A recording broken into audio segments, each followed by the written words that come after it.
To Mitch's music. And over the last couple of weeks, I have been talking about starting out on guitar.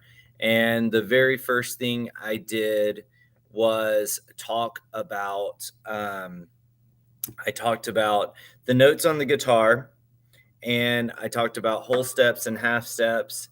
Then we went to talking about how to make chords, rather than just getting started on your on just learning the shapes.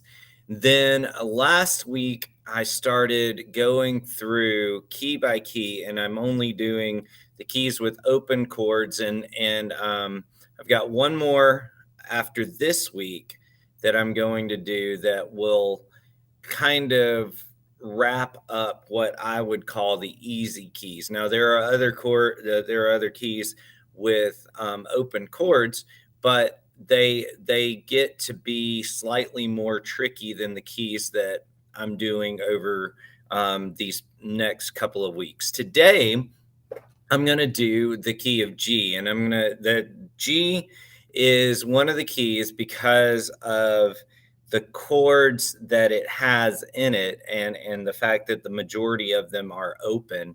It's a great key for beginners. It has a couple of drawbacks that the key of A did not have, as far as playing songs quickly and clearly.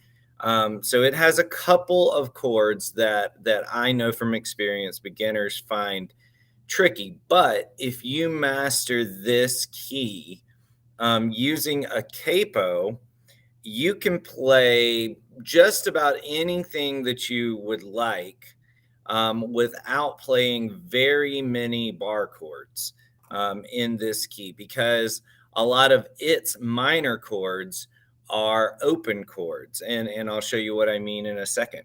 So if you enjoy my videos, guys, click that subscribe button.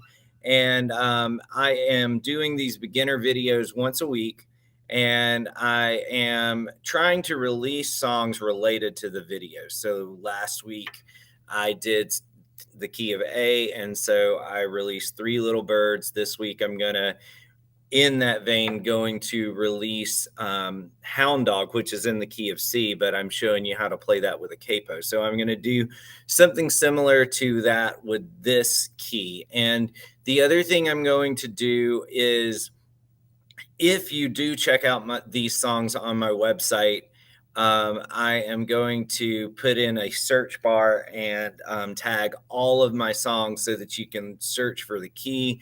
And so if I have done a song on my site in the key of G, you can find it.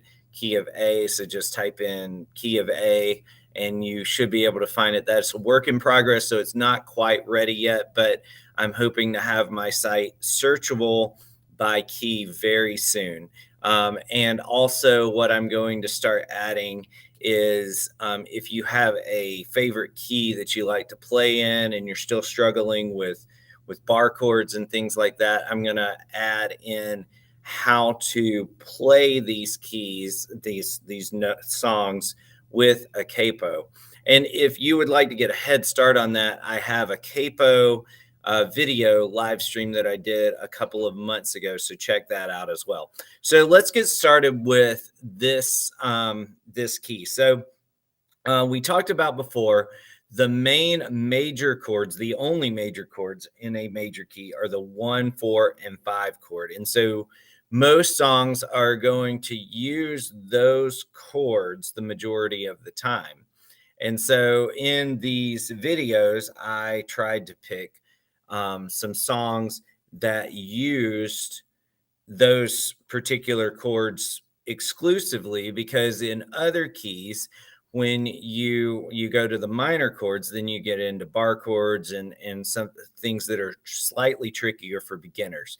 This one, you're going to see that it has a couple of minor chords that you're able to play. So let's go through the chords. So the 1 chord is always major, the 4 chord is major, and the 5 chord. So let's talk through what those look like. So the G chord is a major chord. Like I've talked before, you can play it like this, or like this. So let's talk through the notes of the G major chord. So I've got my first finger on the second fret of the A string, second finger on the third fret of the low E string. And normally I put my third finger on the third fret of the B string and then my pinky on the high E string. You don't have to do that though. So like if you would rather leave that open, and let me go through the chords. So, I mean, the notes. So you've got G, B, D, G, D if you put your finger down, and then high and G on the high E string. And then if you lift your finger up, it would just change that to a B. All right, so the second chord in a G major scale is minor, and so that would be A minor. So here's your A minor. So to play an A minor, you put your first finger on the first fret of the B string, second finger on the second fret of the D string, and your third finger on the second fret of the G string, and you play the bottom 5 strings. And so with this chord, I'm playing an A, an E, an A, a C, and an E. All right, so that's the second chord in the G major scale. Then you've got a B minor. So this is one of the few bar chords in this scale. So you can see that it's pretty simple to learn. And I'm not going to go over this bar chord very much.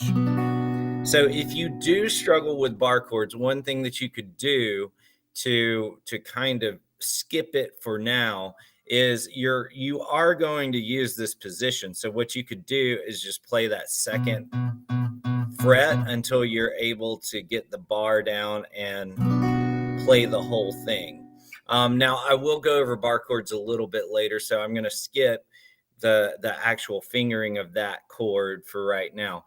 So the next one would be C. And this is the reason that I did A first. C is the chord that is a little bit trickier for beginners, but let's talk through it and a couple of things that might help you get it a little bit better.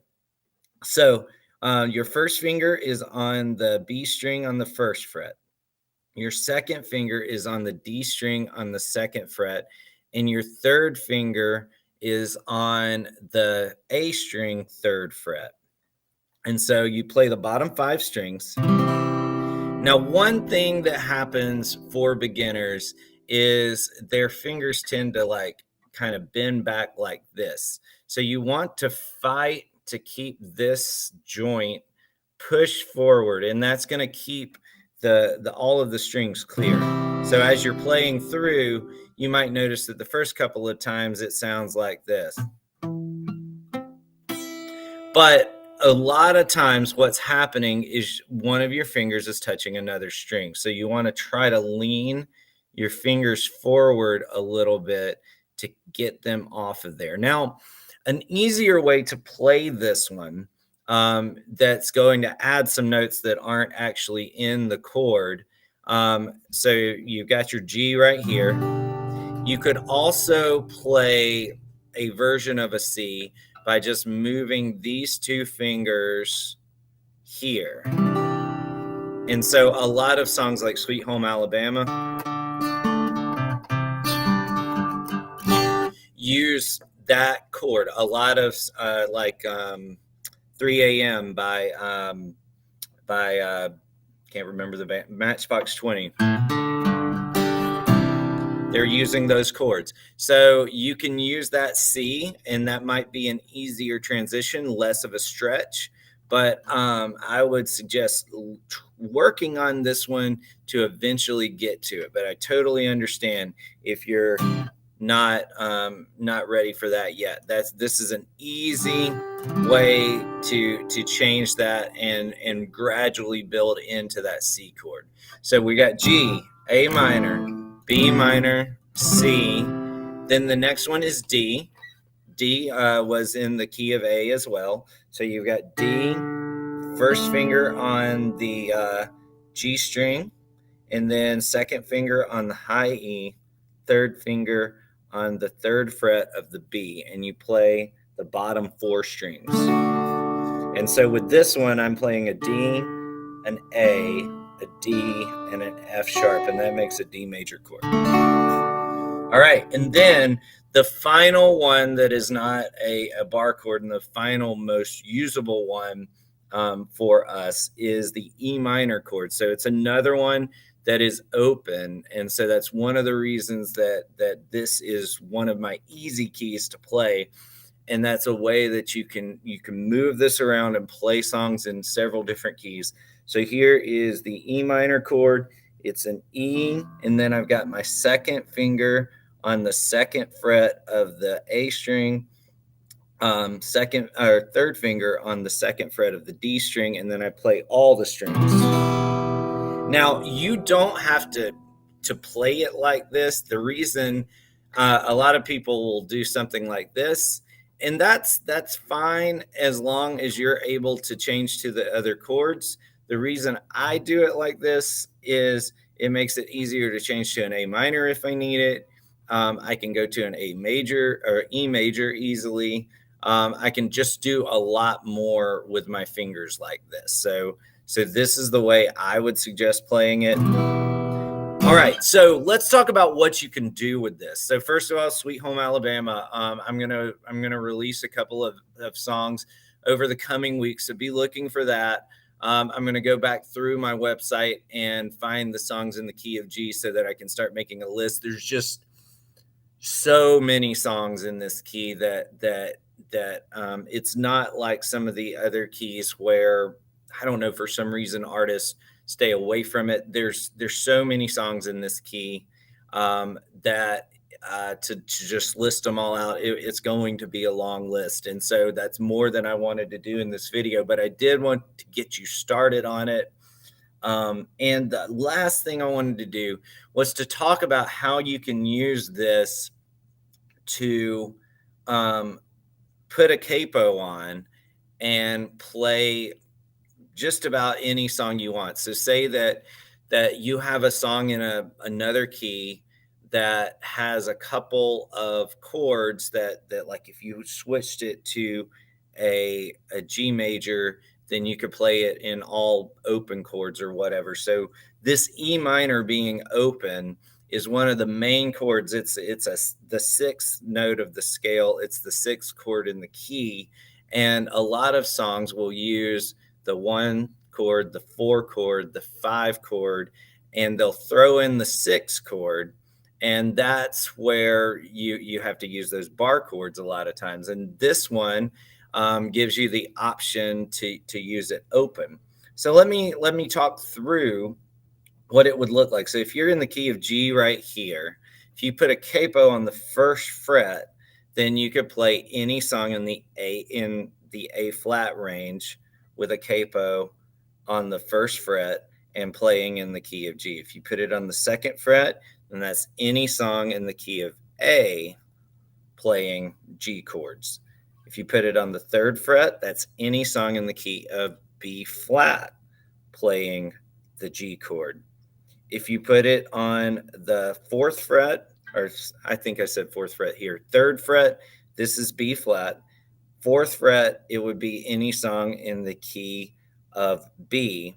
And then fifth fret, any song in the key of C. And normally with capos, I stop at the fifth fret because I feel it starts to change the sound of the guitar, but that should cover the majority of the songs that you can find out there. And if it doesn't, you can use one of my other easy keys like the A major or D major, which I'm going to go over next week. All right, guys, I hope that this helped give you a brief overview of G, and be looking for some songs coming out that will be in this key and some easy ideas to get started with. Hope you guys have a great day. Click that subscribe button, and I will see you tomorrow.